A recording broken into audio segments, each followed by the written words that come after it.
My ex-wife showed up to our divorce hearing pregnant. She thought it would secure her a payout until I stood up and asked for a paternity test. The heavy oak door of the courtroom swung open with a soft, decisive thud, and there she was, Cassandra, my soon-to-be ex-wife. She didn't just enter. She made an entrance, a calculated performance designed for maximum impact. The air, already thick with the scent of lemon polish and old anxiety, was suddenly invaded by the cloying sweetness of her expensive, familiar perfume, a scent that once meant home and now smelled only of betrayal. All eyes, including those of the bored bailiff and the stenographer, snapped toward her. She moved slowly, theatrically, one hand pressed into the small of her back, her face a masterclass in pained endurance. The other hand cradled a perfectly round, very prominent baby bump that strained against the fabric of her designer maternity dress, a dress she had certainly not owned, and a bump she had most definitely not sported 3 months ago when she'd served me with divorce papers, citing irreconcilable differences and a desire to find herself. A cold, slick feeling of dread pooled in my stomach, quickly flash-frozen by a wave of pure, incandescent rage. This was her masterstroke. This was the final nuclear option she'd been holding in reserve. I watched her, my face a carefully constructed mask of neutrality, as she was helped into her seat by her lawyer, a man named Sterling, whose suit cost more than my car, and whose smile was all teeth and no warmth. She shot me a look then, a quick, fleeting glance from beneath her lashes. It wasn't a look of sadness or regret.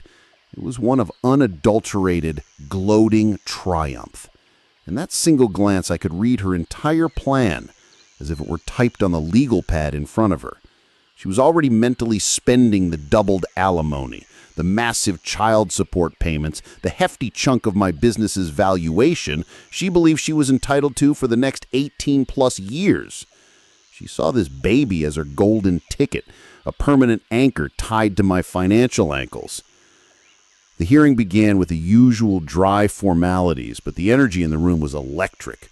A silent understanding that this was no ordinary divorce. The judge, an older woman with sharp eyes and a weary expression that suggested she'd seen every trick in the book, listened patiently as Sterling launched his opening salvo. He didn't waste time. He immediately began weaving a heart-wrenching narrative, his voice oozing with faux sympathy. He painted a picture of a cruel, emotionally absentee husband who had abandoned his vulnerable, expecting client in her greatest hour of need. He spoke of her fragile state, her uncertain future, and the profound responsibility of bringing a new life into the world alone, all because of my supposed neglect and coldness. Cassandra played her part perfectly. On cue, a single perfect tear traced a path down her cheek. She dabbed at it delicately with a tissue, her lower lip trembling with a vulnerability I knew to be a complete fabrication. She was the picture of wronged motherhood, a saintly figure betrayed by the monster across the aisle.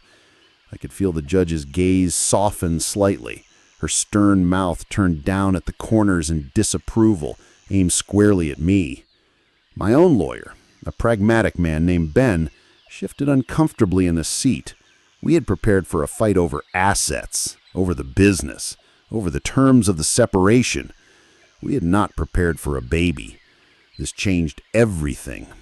The law, and more importantly, the judge's sympathy, would naturally side with the pregnant woman. Sterling finished his performance with a flourish, dramatically placing his hand on Cassandra's shoulder. "Your Honor, my client seeks not only what is fair under the law, but what is necessary for the welfare of her unborn child. We are requesting a significant adjustment to the spousal support, a substantial child support order to be established immediately upon the birth, and, given the father's clear disregard, primary physical and legal custody." He said the words unborn child with such reverence, you'd think he had invented the concept. The judge nodded slowly, her eyes scanning the documents before her. She looked at me, and it was a look that expected contrition, explanation, or surrender. It was my turn.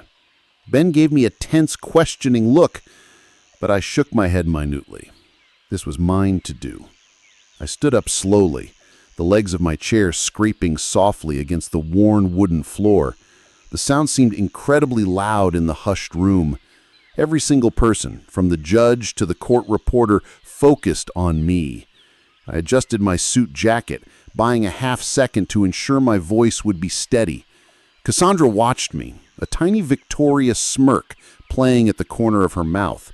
She thought I was standing to apologize, to cave under the weight of her brilliant gambit. "Your Honor," I began, my voice calm and clear, cutting through the tense silence. "I have no doubt that my ex-wife is indeed pregnant. The evidence is quite visible." A slight nervous titter ran through the gallery behind me. I pressed on. "However, while I do not question her condition, I must vehemently question the paternity of this child." The gasp from the gallery was audible this time, a collective intake of shocked breath. The judge's eyebrows shot up toward her hairline. Cassandra didn't just react, she erupted. A performance within a performance. "How dare you!" she shrieked, her voice cracking with what sounded like genuine fury, though I knew it was pure, unadulterated panic. The tears were now flowing in earnest, but they were tears of terror, not hurt. "How can you be so cruel to accuse me of such a thing in front of everyone? This is your child, our child!" She sobbed dramatically, collapsing against Sterling, who patted her back with a practiced hand while shooting me a look of venomous outrage. "Your Honor, I must object to this character assassination.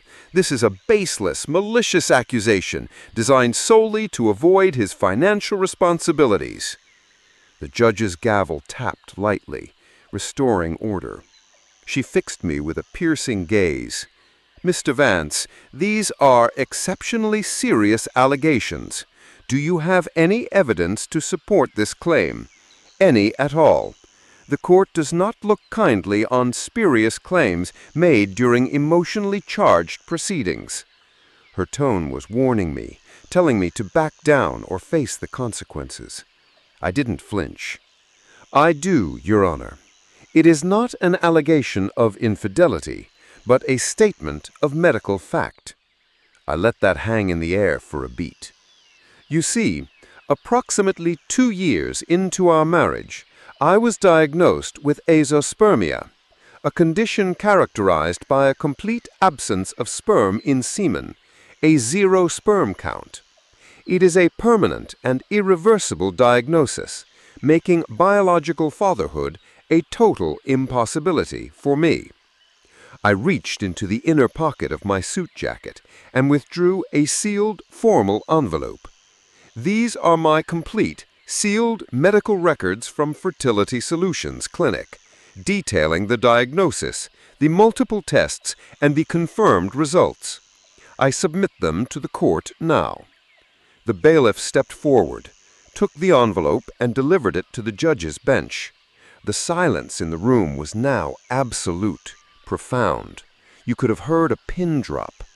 The color drained from Cassandra's face so completely and so fast, as if someone had pulled a plug. Her perfectly applied makeup stood out in stark, garish contrast to her deathly pale skin. Her mouth opened and closed, but no sound emerged. The triumphant facade crumbled into dust, leaving behind only raw, unmasked terror. She looked like an animal caught in a trap, her eyes wide and darting around the room, looking for an escape that didn't exist. I wasn't finished. The hammer had to fall completely. "Furthermore," I continued, my tone shifting from clinical to pointed, "the timing of this pregnancy is medically curious, to say the least.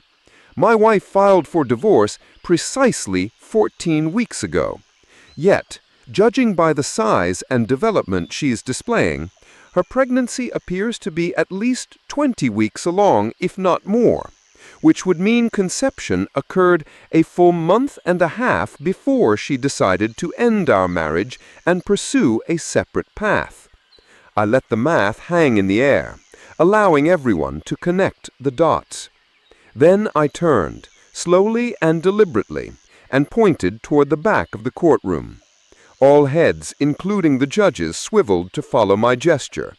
There, trying to sink into his seat and become invisible, was a man I knew all too well, Kyle, her 25-year-old Pilates instructor, the man whose Instagram was a shrine to his own abs, and whose BMW M4 I'd seen parked outside her new apartment complex numerous times. He looked like a deer in headlights, his tan suddenly looking sickly, his earlier smugness replaced by pure panic. "I believe that gentleman right there," I said, my voice cold and clear, "the one attempting to merge with the woodwork, can provide my ex-wife with all the answers she's looking for regarding paternity. And perhaps, given his evidently lucrative career, he can also provide the financial support she's so desperately seeking." Chaos erupted. Cassandra burst into hysterical, ugly sobs, this time completely real. Sterling was on his feet, sputtering objections he knew were meaningless. Kyle scrambled out of his seat and practically ran from the courtroom. The judge's gavel came down hard, several sharp cracks that finally cut through the noise. "Order! Order in the court!" she boomed. When silence returned, her face was like granite. She looked at Cassandra with pure, undiluted disgust. "The petition for increased spousal support and immediate child support is dismissed. Given the evidence of fraud upon the court and the clear attempt to manipulate these proceedings, the entire lawsuit for asset division is dismissed with prejudice. You cannot reopen it, Miss Vance. This hearing is adjourned." The finality in her voice was absolute. As I gathered my papers, my hand instinctively went to my phone in my pocket.